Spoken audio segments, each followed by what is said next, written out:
Everyone. आज की video में हम लोग ये शेयर करने वाले हैं कि ऐसी कौन सी चीज़ें हैं जो ब्रेस्ट फीडिंग मदर्स को बिल्कुल भी नहीं खानी होती है।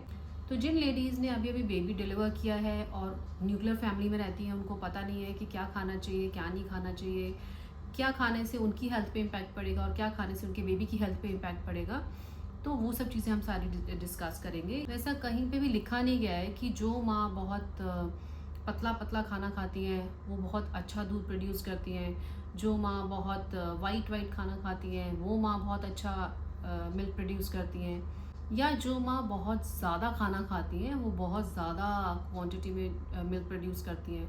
तो ऐसे बहुत सारे मिथ्स हैं जिनको आज हम क्लियर करेंगे और ये बताएंगे कि ऐसी कौन सी चीज़ें हैं जो ब्रेस्ट फीडिंग मदर को बिल्कुल भी नहीं खानी है।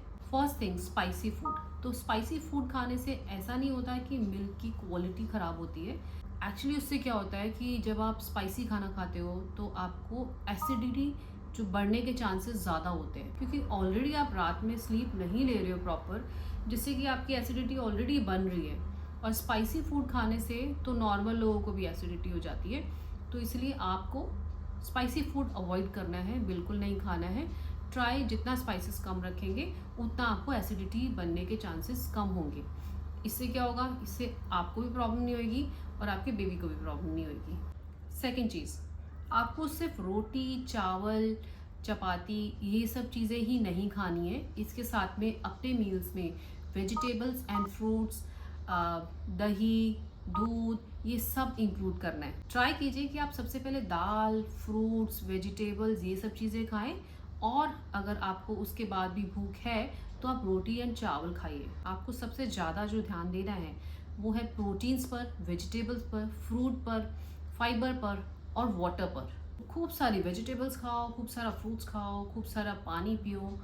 तो दूध की क्वालिटी को इम्प्रूव करने के लिए आपको मिक्सचर ऑफ एवरीथिंग खाना है, ना कि सिर्फ रोटी, चावल और सीरियल्स पे ही ध्यान देना है। नेक्स्ट थिंग, इंस्टेंट फूड्स जैसे मैगी हो गया, पास्ता हो गया, बिस्किट्स हो गए, नमकीन हो गई, ये सब चीज़ें नहीं खानी है। आपको भूख लग रही है, आपने मैगी में पानी डाला, 2 मिनट में मैगी तैयार हो गई और आपने खा ली, कोई फ़ायदा नहीं उन सब चीज़ों का। इन सब चीज़ों में भर भर के प्रिजर्वेटिव्स होता है जो कि नॉर्मली लोगों को भी नहीं खाना चाहिए। तो आप तो रिकवरी मोड में, आपको तो बिल्कुल भी नहीं खाना चाहिए। अगला चीज़ है टिन्ड फूड, जो कि टिन्स में आता है, कैंस में आता है, जो कि रेडी टू फ्राई होता है, रेडी टू ईट होता है, रेडी टू कुक होता है, जिसमें बस माइक्रोवेव करना होता है, जस्ट एयर फ्रायर करना होता है, फ्राई करना होता है एंड इट्स डन।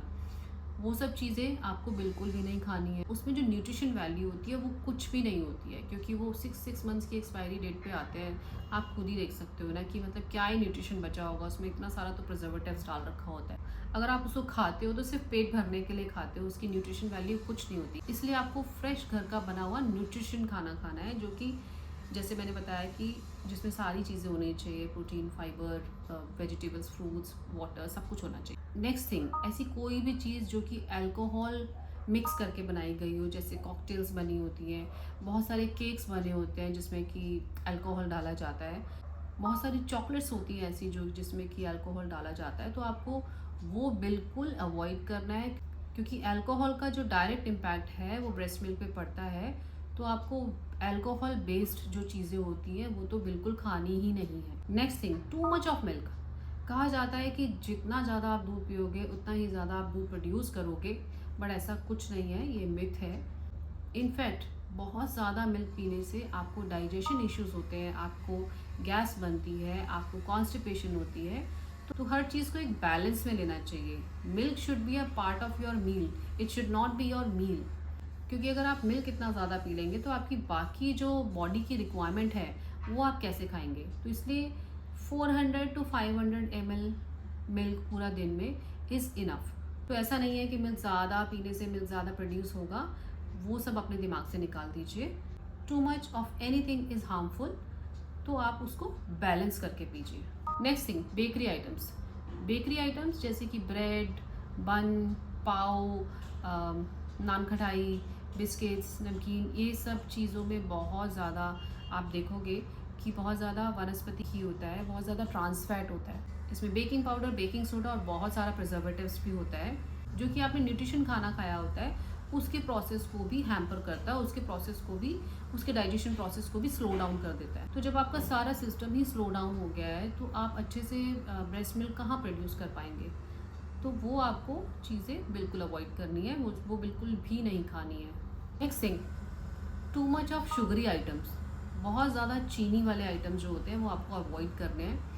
जैसे कि आप डोनट खा रहे हो, मिठाइयाँ खा रहे हो, बहुत लोगों को आदत होती है, क्रेविंग होती है कि खाना खाने के बाद में उनको मीठा चाहिए ही होता है, तो वो चॉकलेट या कोई मिठाई या कोई खीर सेवइयाँ ऐसा कुछ खाते हैं। हर चीज़ एक बैलेंस में रहे तो ठीक है, बट बहुत ज़्यादा शुगर या बहुत ज़्यादा उस पर्टिकुलर आइटम की क्वांटिटी अगर आप खा रहे हो तो वो आपकी हेल्थ को इम्पैक्ट करेगी। और इससे कि आपको पता ही है कि हम नॉर्मली लोगों को भी बोलते हैं कि शुगर कम खानी चाहिए। आपकी बॉडी तो अभी तैयार हो रही है, रिकवरी मोड में है, तो आपको तो ये शुगरी आइटम्स बिल्कुल भी नहीं खानी चाहिए। खाना है तो बिल्कुल थोड़ी सी क्वांटिटी में खाओ, क्योंकि ज़्यादा शुगर भी आपको पता है कि आपकी जैसी आपकी बॉडी में जाती है सारी चीज़ों को इम्बैलेंस करती है, ब्लड शुगर को ऊपर नीचे करती है, उस पर आप का वेट बढ़ने के चांसेस होते हैं। आपका वेट ऑलरेडी डिलीवरी के बाद बढ़ चुका होता है और ज़्यादा शुगर लेने से आपका वेट और ज़्यादा बढ़ सकता है। तो यहाँ पे आपको शुगरी आइटम्स अवॉइड करने हैं। अगर अवॉइड नहीं कर सकते तो कम कर दें। शुगर कट करने का मतलब ये नहीं है कि आप गुड़ या शक्कर पे शिफ्ट हो जाओ। गुड़ या शक्कर ऑफ कोर्स शुगर के कंपैरेटिवली तो बहुत अच्छे होते हैं, बट उसका भी क्वांटिटी आपको लिमिट में लेना है। अगली चीज़, too much of caffeine should be avoided. बहुत ज़्यादा टी, बहुत ज़्यादा कॉफ़ी नहीं पीनी है आपने। कैफीन का डायरेक्ट इम्पैक्ट होता है ब्रेस्ट मिल्क पे। आई नो जिन लोगों की विंटर्स में डिलीवरी होती है उन लोगों को बार बार कुछ ना कुछ गर्म पीने का मन करता है, तो आप किसी और चीज़ पे शिफ्ट हो सकते हैं। बहुत सारी ऐसी नेचुरल चीज़ें हैं जो आप पानी में डाल करके पी सकते हैं, दूध में डाल करके पी सकते हैं। जो अपने टी कॉफ़ी कप का साइज़ है उसको छोटा कर दीजिए। वो बड़े बड़े मग्स में जो हमें आदत होती है टी और कॉफ़ी पीने की, उसको हटा दीजिए। So make sure T and coffee should be avoided. अगर बहुत है तो 1-1.5 कप पूरे दिन का टारगेट रखिए, उससे ज़्यादा नहीं। And last thing is intake of too much of ghee. अब इस टाइम पे बहुत सारा घी खिलाया जाता है, पता है मुझे, बट इसकी एक लिमिट होती है कि आपको पर डे कितना घी खाना है।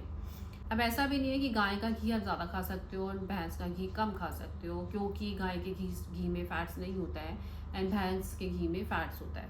जो भी आप घी चूज़ करते हो, ऐसा कहा जाता है कि देसी घी को एक दिन में 45 ग्राम से ज़्यादा नहीं लेना चाहिए। जो हमारी जो नॉर्मल स्पून होती है जिससे हम नॉर्मली खाना खाते हैं, वो 4 से 5 चम्मच आप खा सकते हो पूरे दिन में, उससे ज़्यादा नहीं। सो न्यू मॉमीज, ये सब थे कुछ टिप्स जो आपको फॉलो करने हैं एंड फूड आइटम्स जो आपको अवॉइड करने हैं, ताकि आप भी हेल्दी रहें और आपका बेबी भी हेल्दी रहे। अब मिलते हैं हमारी नेक्स्ट वीडियो में। आई होप ये वीडियो आपको अच्छी लगी होगी। Bye bye.